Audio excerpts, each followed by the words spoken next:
الجمال والحلاوة والطعامة والورد الجميل. هنتكلم عن نفس الموضوع، الدعوة إلى الرجولة أو استرجل وما تمضيش على قايمة.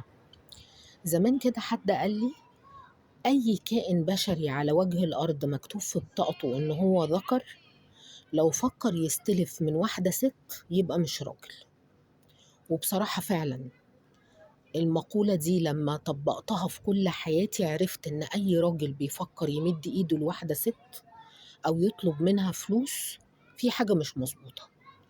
والشخص اللي نصحني بالموضوع ده قال لي هو يعمل إيه؟ قال لي الراجل اللي بجد لما بيحب يستلف بيلجأ لأخوه، بيلجأ لباباه، بيلجأ لصاحبه، بيلجأ لقرايبه هو. لو هيلجأ لواحدة ست ممكن يلجأ لأمه أو أخته، لأن دول المفروض الأقرب ليه، المفروض يعني. بس حتى دول المفروض ما يلجأ لهمش ولا ياخد منهم فلوس.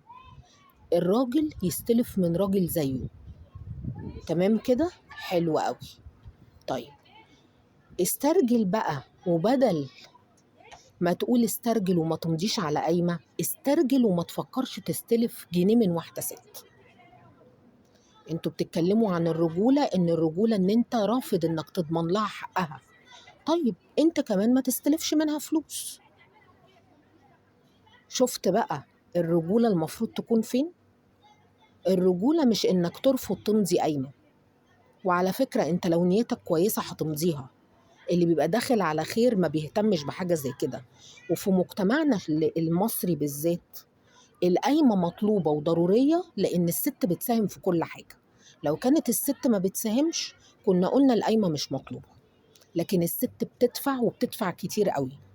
أقل بنت بتدخل برفايع بس ولا بتدخل بشوية أدوات مطبخ، أدوات المطبخ بتدخل دلوقتي في آلافات مؤلفة.